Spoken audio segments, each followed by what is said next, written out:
हम लोग आज निषिद्ध आहार के बारे में जानेंगे कि कौन कौन से निषिद्ध आहार हैं और किनका किनका सेवन नहीं करना चाहिए और किनका करना चाहिए।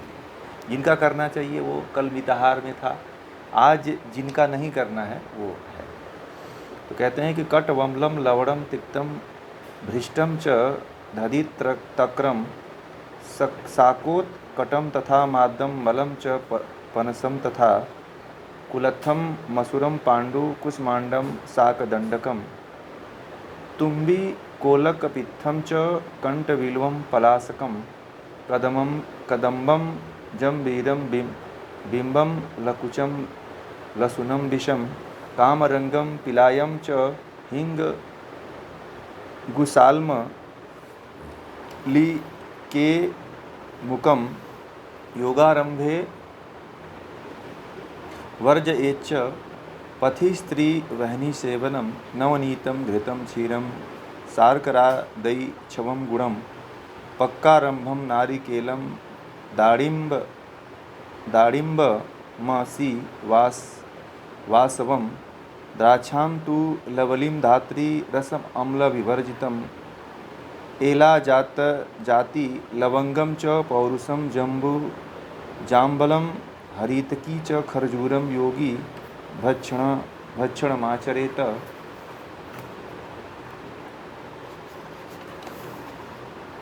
लघुपाकं विप्रियं स्निग्धं तथा धातु प्रपोषणं मनो अभिलषितं योग्यं योगी भोजनमाचरेत। कठिनं दुरितं पुतिमुष्णुं पर्युषितं तथा अतिशीतं चातिचोष्णं भक्ष्यं योगी विवर्जयेत। प्रातः स्नानोपवासादि कायक्लेश विधि तथा एकाहारं निराहारं यामान्ते च न कारयेत। एवं विधि विधानेन प्राणायामं समाचरेत। आरंभे प्रथमे कुर्यात् क्षीराज्यं नित्यभोजनं मध्याह्ने चैव सायाह्ने भोजन द्वयमाचरेत। अब देखिए कौन कौन सा भोजन करना चाहिए नहीं करना चाहिए, उसके बारे में महर्षि घेरंड बता रहे हैं। घेरंड संहिता में भी ये बात आप लोगों को बताई गई थी कि कौन सा आहार लेना चाहिए, कौन सा आहार नहीं लेना चाहिए। तो वीडियो ऑन रखिए, वीडियो सभी लोग ऑन करिए।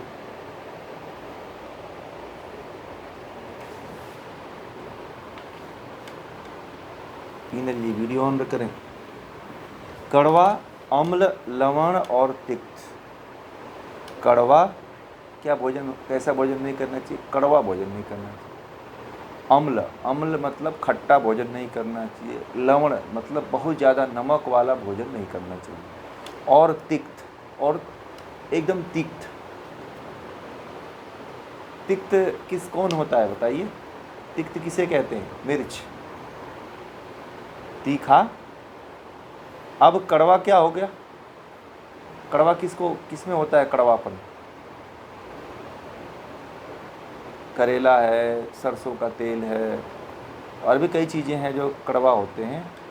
अम्ल, हाँ, और अम्ल क्या होता है?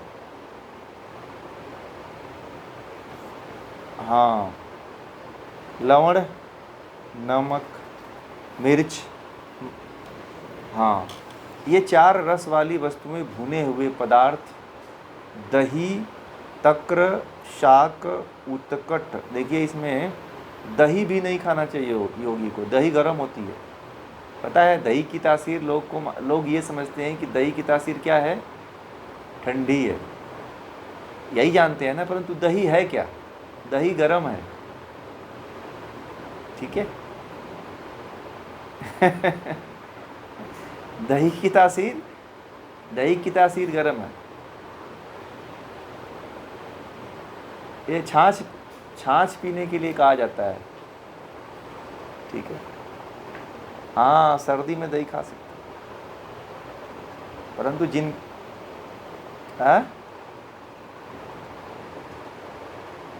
हाँ, तक्र ही ठंडा शीतल होता है, बाकी तो दही मीठ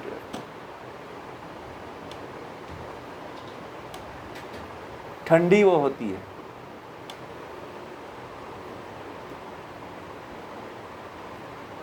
हाँ,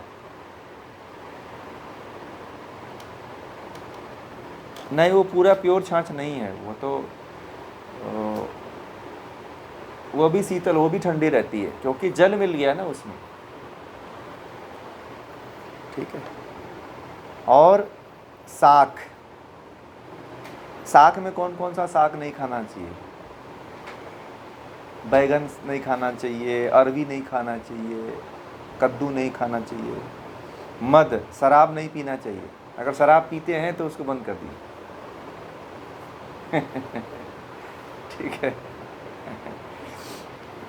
ताल और कटहल का त्याग करें।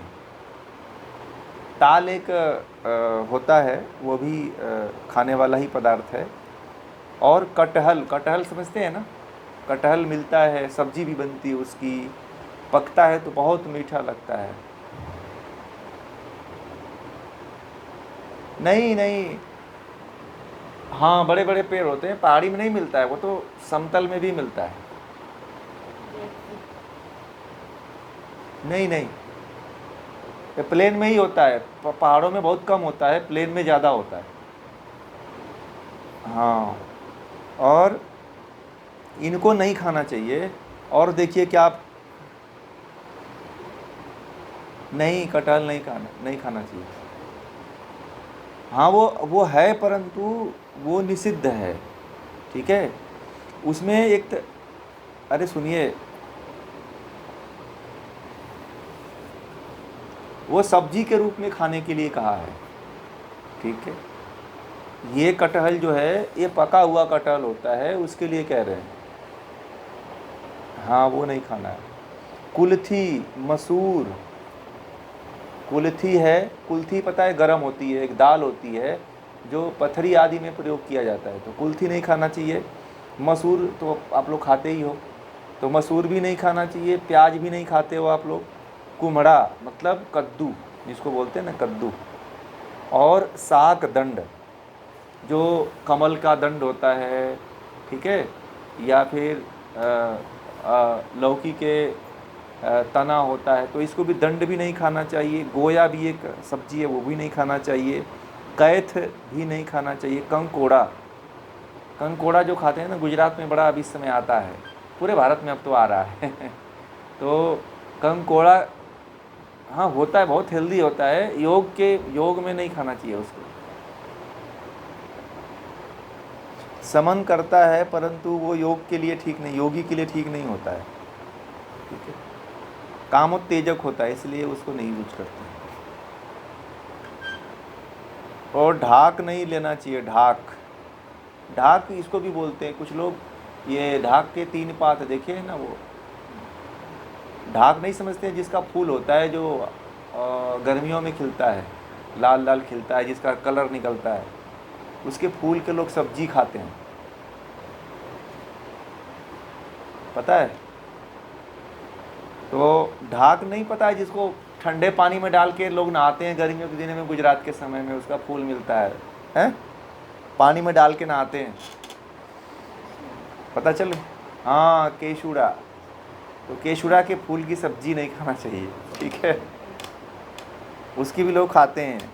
तो और सेम और बंडा, देखिए और क्या क्या बोला उन्होंने, कदम्ब, ढाक, कदम्ब, कदम अभी जो जिसकी लंबी लंबी डाढ़ें होती हैं, उसका फूल गोल गोल होता है पूरा, कदम उसको बोलते हैं। जम्बीरी एक होता है, ये भी फल होता है, ये जम्बीरी पहाड़ी फल होता है। नींबू, नींबू नहीं खाना चाहिए। कुंदरू, गुजरात में सबसे बड़ा फेमस सब्जी है कुंदरू, टिंडोड़ा है। टिंडोड़ा जो है सबसे फेमस सब्जी है, हर मौसम में आएगी। ठीक है। हाँ टिंडोड़ा को कुंदरू बोलते हैं। और बड़हल, बड़हल जानते हैं कैसा होता है? बड़हल छोटा छोटा एक फल होता है, पीला पीला होता है, ये मैदान क्षेत्र में पाया जाता है। लहसुन, लहसुन भी नहीं खाना चाहिए।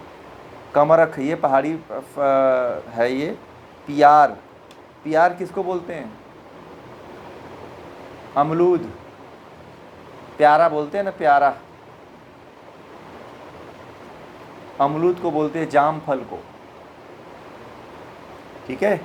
और हींग, हींग भी नहीं खाना चाहिए। हींग कहाँ उगता है बताइए? हींग पेड़ पे होता है, कहाँ होता है? हाँ, पेड़ से निकलता है हींग। सेम नहीं खाना चाहिए, सेम की फली नहीं खाना चाहिए, बड़ा। तथा बंडा, बंडा होता है ना, इतना लंबा लंबा होता है बंडा, वो सूरन होता है ना, सूरन, सूरन की प्रजाति का एक पौधा होता है जिसे बंडा बोलते हैं, तो वो नहीं खाना चाहिए। यादि भक्षण योगारंभ में निषिद्ध है, ये भी सब नहीं खाना चाहिए। मार्ग गमन, बहुत ज़्यादा नहीं मार्ग चलना चाहिए। और स्त्री गमन, बहुत ज़्यादा स्त्री पुरुष आपस में संपर्क न करें। अग्नि सेवन, मतलब बैठ करके अग्नि को तापना नहीं चाहिए। बैठे हो, जैसे ठंडी का मौसम होता है तो गांव में बैठ करके अलाव जला करके लोग बैठे रहते हैं ना आग के नीचे आसपास, तो बहुत ज़्यादा वो भी नहीं तापना चाहिए क्योंकि उससे आलस आता है और ये योगी के लिए उचित नहीं है। अब आगे कहते हैं कि मक्खन, घृत, दूध, गुड़, शक्कर, दाल, आंवला, अम्ल रस आदि से बचें। योगी को इससे भी बचने के लिए कह रहे हैं, परंतु वो किन योगियों के लिए कह रहे हैं? जो योगी ज़्यादा मोटे हैं, जिनका शरीर बहुत बढ़ गया है और वो योग की साधना करते हैं, तो उन योगियों के लिए कहते हैं कि उनको मक्खन नहीं खाना चाहिए। अगर मोटे हो गए हैं और मक्खन खाएंगे तो शरीर क्या होगा? फैलेगा। और घी खाते हैं तो भी नुकसान देता है, घी भी नहीं खाना चाहिए। दूध नहीं लेना चाहिए क्योंकि वो भी मोटापा को बढ़ाता है। गुड़ नहीं लेना चाहिए, फिर शक्कर नहीं लेना चाहिए, दाल नहीं खाना चाहिए, आंवला नहीं खाना चाहिए, और अम्ल रस मतलब खट्टा रस भी नहीं लेना चाहिए। 5 प्रकार के केले, 5 प्रकार के केले होते हैं, पता है आप लोगों को? केला एक प्रकार का नहीं होता है, 5 प्रकार का केला होता है। एक बीज वाला होता है, एक मोटा होता है, एक लंबा होता है, एक पतला होता है, एक बहुत छोटा अंगुली के बराबर होता है। और ये केला लगभग जो है, एक केला बीज में होता है, एक केला ऐसा होता है खट्टा मीठा होता है। खाया आप लोगों ने? नहीं खाया होगा। कभी आप लोगों को वेस्ट बंगाल जाने का अवसर मिले, बिहार में हाजीपुर से कभी गुजरते हों, तो हाजीपुर में अगर कहीं यात्रा करने के लिए जाएं बिहार में, तो वो केले मिलते हैं जिसमें बीज होते हैं, ठीक है? मैंने खाया है, तो बहुत अच्छा होता है, वो खाने में बड़ा मज़ा आता है उसको। वो बड़ा फेमस है हाजीपुर का केला। निकाल देते हैं लोग, खाते नहीं हैं उसको। वो छोटा छोटा बीज होता है और केले में बीज होता है, केले के अंदर बीज होता है वो। और एक केला होता है बहुत मोटा होता है, इतना ही बड़ा होता है, ऐसे मोटा होता है, वो बड़ा सा होता है, इतना मोटा समझिए कि होता है। अभी उसको बाज़ार में ख़रीदेंगे तो एक केला 10 रुपये का मिलता है वो।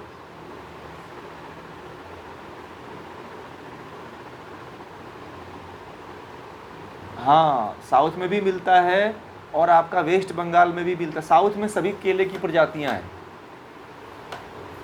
ठीक है? साउथ में चले जाएंगे तो केले की, महाराष्ट्र में भी लगभग मिलता है, महाराष्ट्र में भी हाँ, मैं केरला में देखा था, सारे मिलते हैं।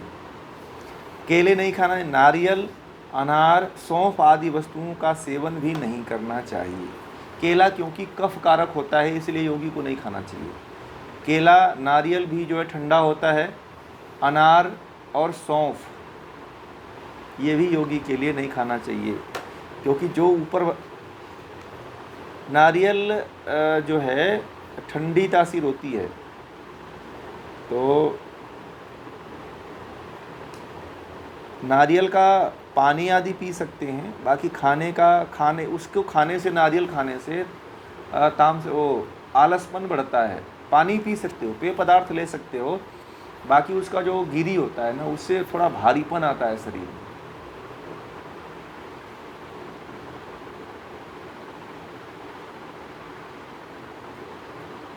सबसे अच्छी बात है, बथुआ सबसे बेस्ट होता है, ठीक है? नहीं, ये खानी चाहिए, पालक खाइए, मेथी खाइए, खाइए, परंतु बथुआ जो होता है उसमें जितनी ताकत होती है उतना किसी भी हरी पत्तियों में नहीं होती है। और जो आप लोग पालक खाते हो ना, असली पालक है ही नहीं है, नकली पालक है। पहले ये जो पालक जो मार्केट में बिकता है ना पालक, ये पालक पहले के समय में पशुओं को खिलाया जाता था चारा के रूप में। पहले जो पालक हुआ करती थी, देसी पालक हुआ करती थी, वो कांटेदार हुआ करती थी। और जब पालक की सब्जी बनती थी वो देसी वाली, तो दूर तक महकता था कि पालक इनके घर बना हुआ है, इतना स्वादिष्ट उसकी सब्जी बनती थी। अभी कहीं कहीं गांव में वो देसी पालक मिलती है, कांटेदार होती है, वो उसमें कांटे होते हैं। आप लोगों ने देसी पालक कभी खाया ही नहीं है? खाया है कभी? जो गांव में रहे होंगे शायद एक आध बार खा लिए होंगे। और ये जो आप लोग पालक खाते हो ये सब विदेशी हाइब्रिड बीज है, ये भारतीय बीज नहीं है, तो उससे अच्छा है। और बथुआ जो होता है वो केवल अप्रैल, जनवरी, फरवरी, मार्च, अप्रैल में ही होता है। घर ठंडी ठंडी हरी थोड़ी हल्की ठंडी रहती है, फरवरी और मार्च के महीने में होता है, तो उस समय इसका सेवन आप लोग करिए।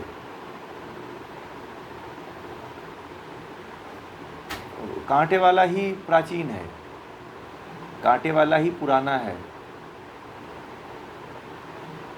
बिना कांटे वाला मिलता है। हाँ, तो कांटे वाला ही पहले से था, चला आ रहा है, ठीक है। और कांटे वाले में देखिएगा उसकी सब्जी बना करके, और जो प्लेन वाला होता है उसकी सब्जी बना के देखिएगा, अंतर आता है। कांटे वाले की सब्जी अच्छी स्वाद देती है, और बिना कांटे वाले की सब्जी में देखिएगा अंतर होता है। बनाया है कभी आप लोगों ने? मूली के पत्ते को मूली के साथ काट के बनाइएगा, सब्जी बहुत अच्छी बनती है, ठीक है। हाँ, बस वही आप लोग अब अकेले सब्जी नहीं खाते हो, मतलब लौकी भी खाते हो तो गेहूं में घिस करके थेपले के लिए यूज करते हो आप लोग। हाँ, बहुत खाते हो। देखिए, सब्जियों का सेवन अधिक मात्रा में करना चाहिए, ठीक है। सब्जियों का सेवन अधिक मात्रा में करना चाहिए। बात क्या थी कि पहले सब्जियां कम मिलती थी, जितना सब्जियों में पोषक तत्व होता है उतना अनाज में नहीं होता है, ठीक है। तो सब्जी का सेवन ज़्यादा करना चाहिए, अनाज कम करना चाहिए आज के समय में, क्योंकि सब्जी जल्दी पचती है। अब गुजरात में क्या होता है कि गुजरात में तेल सब्जी में ज़्यादा पड़ जाता है, इसलिए गुजरात के लोग जो है बहुत ज़्यादा सब्जी नहीं खाते। अब इतना सब्जी है ना, अगर आप 250 ग्राम अगर सब्जी लेके जाते हो मार्केट से, तो उसमें पूरा फैमिली खा लेती है। गुजरात में ऐसा है। परंतु अगर अन्य उत्तर भारत में चले जाइए तो 250 ग्राम केवल एक व्यक्ति के लिए सब्जी होती है। उत्तर भारत वाले जो लोग, हाँ, वो दाल भी क्योंकि वहाँ की जलवायु ऐसी है कि वो लोग पचा नहीं पाते हैं उतना हैवी दाल, मोटी दाल जो है उनके, वो लोग नहीं उतना पचा पाते हैं। हाँ, ममरे पचा लेंगे, हल्का वजन कर लेते हैं, ममरे, नमकीन, पानी पूरी, है ना।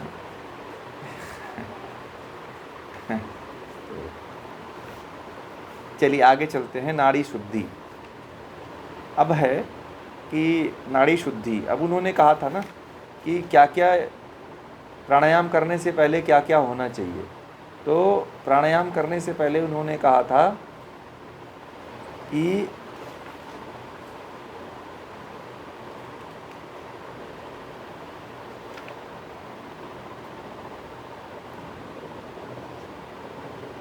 स्थान, काल, मिताहार और नाड़ी शुद्धि,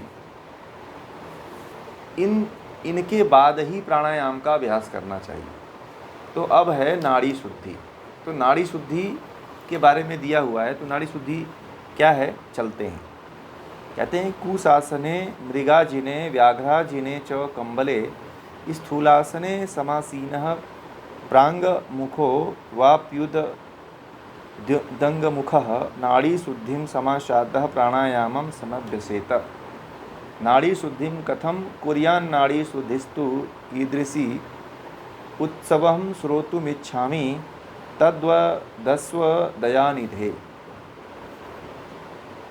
मलाकुलासु नाड़ीषु मारुतो नैव गच्छति, प्राणायामः कथं सिद्धये तत्त्वज्ञानं कथं भवेत्। तस्मान्नाड़ी शुद्धिमादौ प्राणायामं ततो अभ्यसेत। नाड़ी शुद्धिर्दधा प्रोक्ता समनु निर्मनुस्तथा, बीजेन समनु कुर्यान् निर्मनु धौति कर्मणा। धौति कर्म पुरा प्रोक्तं षट्कर्म साधने, तथा श्री ऋष्व समनुं चंड नाड़ी शुद्धि यथा भवेत। उपविश्वास शने योगी पद्मासनं समाचरेत। गुरुवादिन्यास अनं कुर्यादथैव गुरुभाषितं। नाड़ी शुद्धिं प्रकुर्वीत प्राणायाम विशुद्धये। वायुबीजं ततो ध्यात्वा धूम्रवर्णं सतेजसं।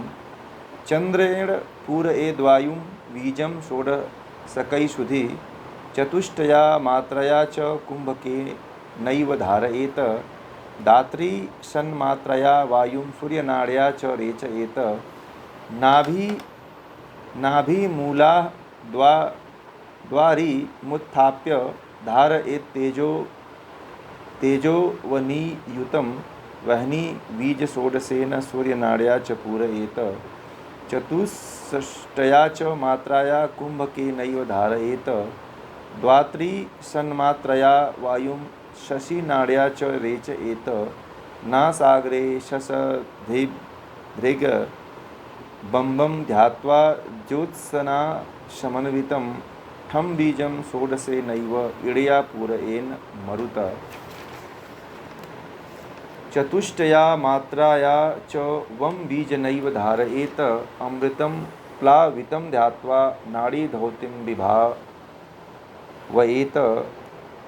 द्वात्रिसंयेन लकारेण दृढ़ं भाव्यं विचरयेत। अब इसमें नाड़ी शुद्धि प्राणायाम कैसे की जाती है उसके बारे में क्या कह रहे हैं। कह रहे हैं कि कुश का मोटा आसन क्या करना चाहिए नाड़ी शुद्धि प्राणायाम करने के लिए। तो कुश का मोटा आसन, अब जैसे कि कुश तो इस समय मिलेगा नहीं, कहीं कहीं पे कुश आसन मिलता है, कुश का आसन मिलता है, ठीक है। तो कुश का आसन या मृग चर्म या सिंह चर्म, मृग चर्म मतलब मृग का खाल, शेर की खाल अथवा कंबल में से किसी प्रकार के आसन पर पूर्व या उत्तर की ओर मुख करके नाड़ी शुद्धि होने पर प्राणायाम का साधन करना चाहिए। मतलब किस आसन का चयन करना चाहिए नाड़ी शुद्धन प्राणायाम करने के लिए। या तो भेड़ का कंबल हो, या मृग चर्म हो, या कुश का आसन हो, या सिंह के खाल का आसन हो। इस पे बैठ करके, क्योंकि वो कुचालक होना चाहिए, कुचालक पर ही बैठ करके प्राणायाम करना चाहिए, ध्यान रखिए। कुचालक नहीं रहता है, पतला अगर आप रखते हो ना तो नुकसान होता है प्राणायाम करने से, बहुत लोग ध्यान नहीं देते। हाँ, योगा मैट पे बैठिए, अगर साधना करते हो ना तो उसके ऊपर भी आप लोग अपना एक कंबल जरूर बिछाओ, क्योंकि वह भी जो है ऐसी धातु का बना होता है जो रासायनिक पदार्थ होता है, ठीक है। योगा मैट केवल इसलिए यूज किया जाता है कि खिसकता नहीं है, ठीक है।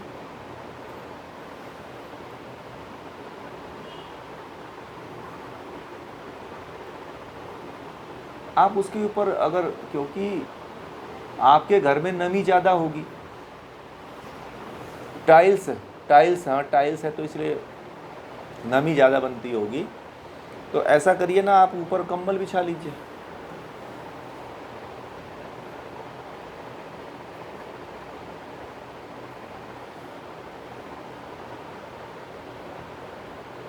ऐसा होता है, बरसात का मौसम है, बरसात के बाद नहीं होगा शायद।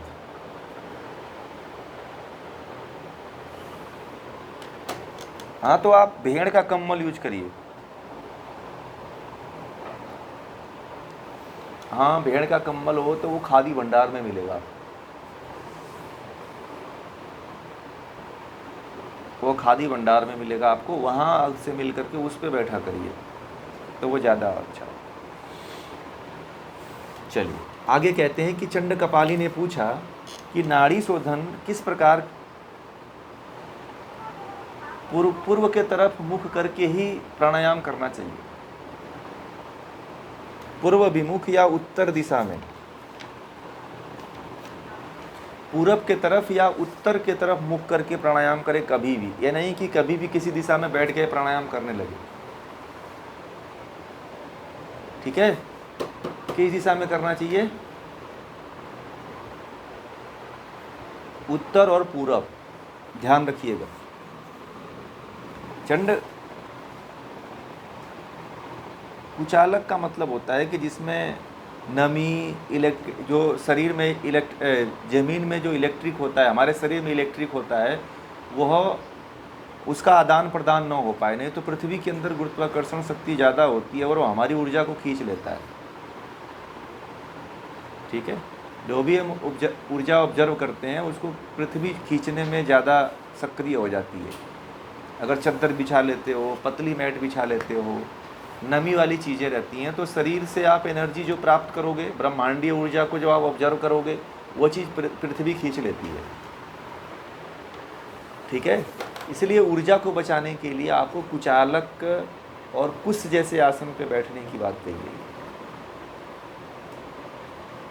ठीक है ना। अब है, हाँ, नॉन का अंग्रेजी में इन्होंने बोल दिया। ठीक है, समझ में आ गया ये, क्योंकि ये पूरा कंफर्म कर देता है कि नॉन कंडक्टर है तो फिर है, नीचे ऊपर कहीं एनर्जी जाएगी नहीं। ठीक है, अच्छी बात है, बढ़िया है। अब उसका स्वरूप क्या है? क्या चंड कपाली ने पूछा महर्षि गरुड़ से कि नाड़ी शोधन किस प्रकार किया जाता है, तो उसका स्वरूप क्या है? उन्होंने प्रश्न किया राजा चंड कपाली ने। इन सब को मैं विस्तार पूर्वक सुनने का इच्छुक हूँ। हे दयानिधे, मेरे प्रति कहने की कृपा करिए। ठीक है, कहते हैं कि मैं कृपा पात्र हूँ और आप मुझे एक बार अपनी कृपा बरसाइए और मुझे जो है नाड़ी शुद्धि प्राणायाम कैसे की जाती है और उसका स्वरूप क्या है, उसको कृपया बताने का कष्ट करें। तो महर्षि गरुड़ ने उत्तर दिया कि नाड़ी शोधन है कि नाड़ियों के मल से भरी हुई होने के कारण उनमें वायु का प्रवाह नहीं हो पाता। जैसे नाड़ियों में क्या है? नाड़ियों में मल भरा हुआ है। जब नाड़ियों में मल भरा रहता है तो वायु का प्रवाह नहीं हो पाता है, तो प्राणायाम की सिद्धि नहीं हो पाती है। ऐसा महर्षि गरुड़ कह रहे हैं। प्राण और तत्व ज्ञान कैसे उत्पन्न हो? कहते हैं कि यदि नाड़ियों में मल है और उसमें प्राण का प्रवाह नहीं होता है, वायु नहीं बहती है, तो कहते हैं कि फिर प्राणायाम सिद्ध नहीं होगा और तत्व ज्ञान भी नहीं प्राप्त कर पाएंगे। यदि नाड़ी शुद्धि नहीं है तो, नाड़ी शुद्धि नहीं है तो आप न प्राणायाम को सिद्ध कर पाओगे, न तत्व ज्ञान प्राप्त कर पाओगे। मूल चीज़ है नाड़ी शुद्धि। फिर इसलिए पहले नाड़ी शोधन करें, जो कि समनु और निर्मनु भेद से 2 प्रकार का होता है। नाड़ी शोधन जो है 2 प्रकार की हिरण्य संहिता में बताई गई है, बाकी हठ प्रदीपिका में एक ही तरह की बताई गई है। ठीक है,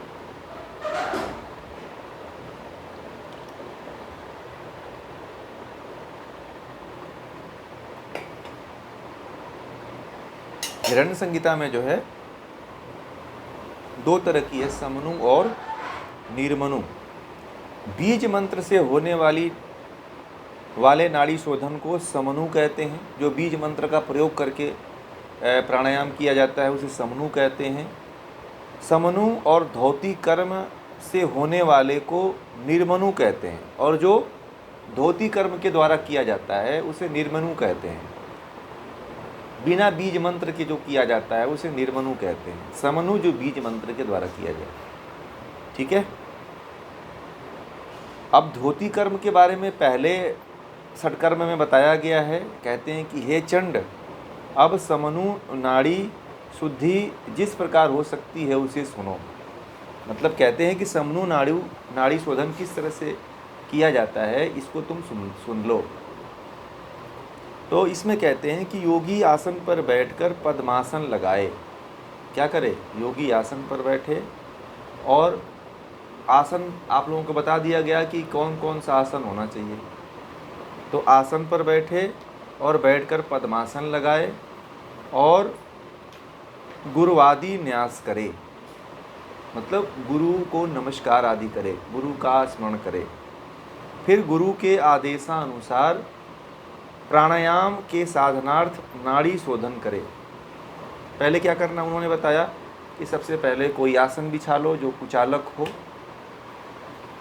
ठीक है, और गुरु का न्यास करे, गुरु को नमस्कार करके, गुरु का आदेश लेकर के प्राणायाम की साधना प्रारंभ करे।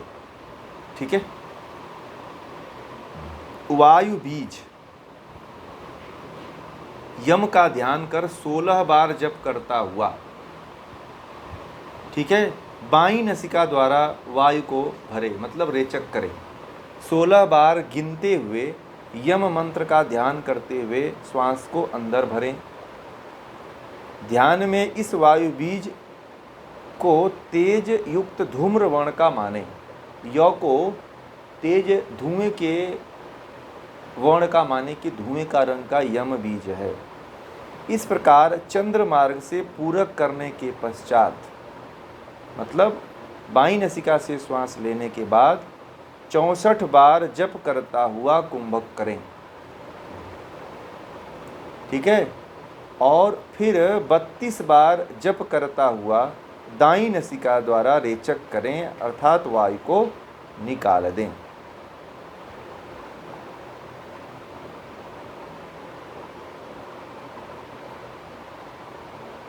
अब यहाँ पे एक और बात कहा है उन्होंने कि नाभि में अग्नि तत्व को प्रकट कर लम बीज युक्त पृथ्वी तत्व सहित ध्यान करना चाहिए। 16 मात्रा रम बीज का ध्यान करते हुए सूर्य नाड़ी, मतलब दाईं नसिका से पूरक, 64 मात्रा से कुंभक और 32 मात्रा से जप करता हुआ चंद्र नाड़ी से रेचक करना चाहिए। ठीक है। तो पहले वाले जो प्रकरण था जो अभी मैंने बताया, इसमें 2 विधि का उपयोग किया गया है। तो इसमें क्या करना चाहिए कि यम बीज मंत्र का ध्यान करना चाहिए। यम बीज मंत्र ही बस केवल दिखाई दे, बाकी और कोई ध्यान न दिखाई दे।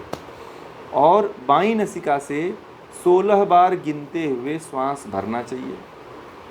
64 बार ध्यान वही रहेगा यम। 64 बार गिनते हुए श्वास रोकना चाहिए, अर्थात कुंभक करना चाहिए। और 32 बार श्वास गिनते हुए धीरे धीरे वायु को छोड़ना चाहिए। ध्यान जो है यम बीज मंत्र पे रहेगा।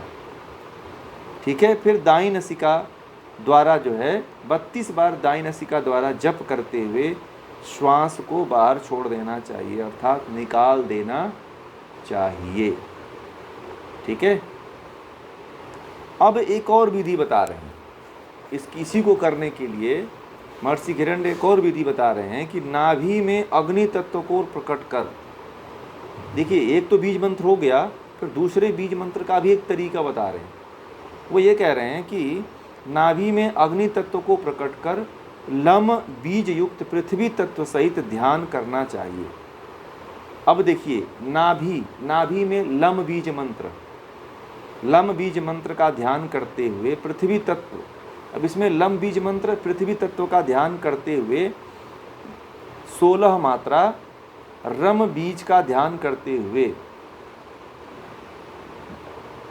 सूर्य नाड़ी दाईं नसिका से पूरक, मतलब इसमें दाईं नसिका से पूरक करना है। ठीक है। ये तो ऊपर वाले में बाईं से है। ठीक है। अभी जो बताया वो बाईं नसिका से है, पहली विधि है वो। अब यहाँ से जो दूसरी विधि शुरू हो रही है वो ये हो रही है कि नाभि में अग्नि तत्व का ध्यान करते हुए लम बीज मंत्र का जप करते हुए लम बीज का ध्यान करते हुए 16 मात्रा रम बीज का ध्यान करते हुए, रम रम 16 बार जपना है। अब पहले तो काउंट करते थे, परंतु अब 16 बार रम रम जपना है। पहला विधि तो मंत्र नहीं जपना था, केवल ध्यान करना था। दूसरी विधि में 16 बार रम रम रम रम बीज मंत्र का दाईं नसिका से श्वास लेना है और 64 बार रम रम करते हुए कुंभक करना है और 32 बार रम रम करते हुए बाईं नसिका से श्वास को बाहर छोड़ देना है। इसकी दूसरी विधि पता चली, समझ में आई?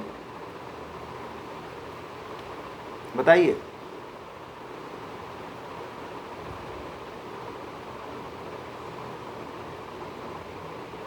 आपकी आवाज नहीं आ रही, पिनल जी आवाज नहीं आ रही।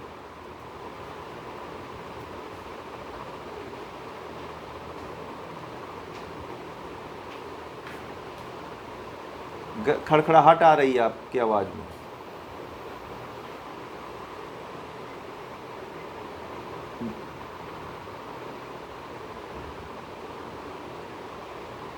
हाँ अब आ रही आ रही बोलिए।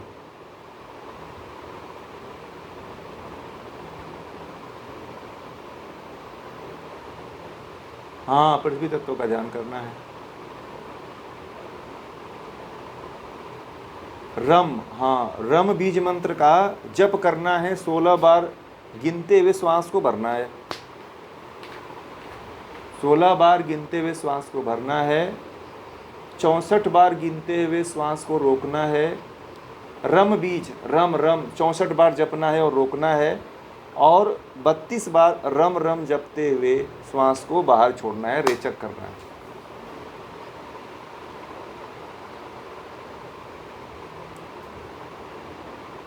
ध्यान करना है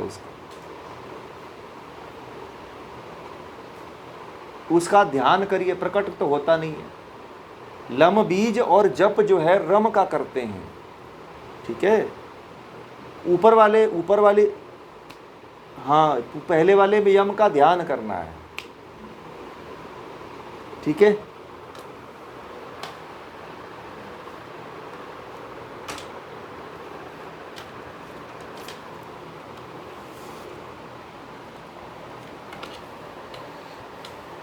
अग्नि तत्व का पृथ्वी तत्व जैसे देखिए, अब इसमें अग्नि तत्व को प्रकट कर, अग्नि तत्व मतलब जठराग्नि को प्रदीप्त कर, ठीक है। जठराग्नि को प्रदीप्त करके लम बीज का ध्यान करना है, ठीक है। अब आसन वासन करेंगे तो जठराग्नि प्रदीप्त ही हो जाती है। लम बीज का ध्यान करना है, जैसे उसमें यम बीज का ध्यान करना था, इसमें लम बीज का ध्यान करना है, परंतु इसमें एक बीज मंत्र का जप करते हुए, काउंट करते हुए 16 बार पूरक करना है। रम बीज का जप करते हुए, काउंट करते हुए, फिर 64 बार रम रम करते हुए कुंभक करना है, फिर 32 बार रम रम करते हुए रेचक कर देना है, ठीक है। बस यही है, और तो कुछ है ही नहीं। अब अगला, नसिका के अग्रभाग में चंद्रबिंब के ध्यान पूर्वक 16 मात्रा तक। तीसरी विधि, हम बीज का जप करता हुआ बाईं नसिका से यम बीज का पूरक करें। अब देखिए थोड़ा सा ये कठिन हो गया, ठीक है, थोड़ा सा ये विधि कठिन है। अब इसमें क्या करना है कि नसिका के अग्र भाग में, नसिका के आगे वाले भाग में चंद्रमा के प्रतीक का ध्यान करना है। नाक के अग्र भाग में चंद्रमा के प्रतीक का ध्यान करना है और 16 मात्रा तक हम बीज का जप करना है। पहले 16 बार जो है हम बीज का जप करते हुए बाईं नसिका से यम बीज का पूरक करें, ठीक है।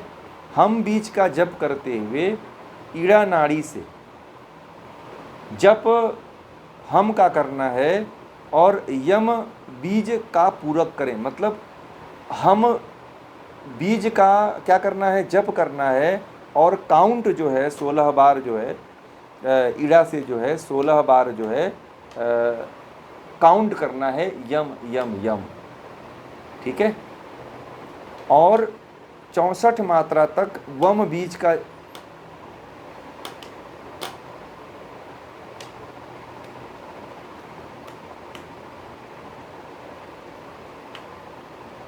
पूरे देखिए, पूरक के समय यम, नोट कर लीजिए, पूरक के समय यम। थोड़ा यह कठिन है, ध्यान जो है हम का करना है, लिख लीजिए, ध्यान लिख लीजिए। प्राणायाम में ध्यान किया जाता है, ध्यान जो है हम का, ध्यान की जो हम कर लीजिए, और पूरक में यम कर लीजिए, और कुंभक में वम कर लीजिए, ठीक है। और रेचक में फिर जो है लम कर लीजिए। क्लियर हुआ? बस इतना करना है, बस और कुछ नहीं करना, सिंपल साधारण भाषा में हो गया। रेशियो वही रहेगा 16 64 32 का, ठीक है। और निर्मनु जो है, जो निर्मनु प्राणायाम है ना, वो ऐसे ही होता है, परंतु उसमें 16 64 32 का ही रेशियो होता है, परंतु उसमें कोई बीज मंत्र नहीं होता है, बस सिंपल, ठीक है। जैसे वातक्रम कपालभाति है ना, वातक्रम कपालभाति में कुंभक कर लेते हैं, ठीक है, कोई बीज मंत्र नहीं करते हैं, बस यही है, यही निर्मनु है, बस, ठीक है। तो ये रहा नाड़ी शुद्धि प्राणायाम। अब हम लोग कल जो है प्राणायाम का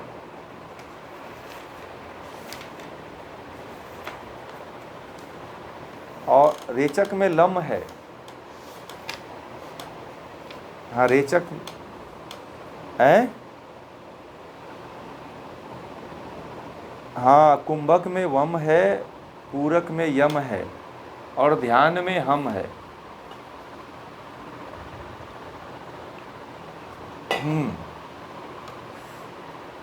निर्मनु में बिना बीज मंत्र का है, रेशियो 16 64 32, बस, ठीक है। तो यहीं पे पूरा करते हैं हम लोग।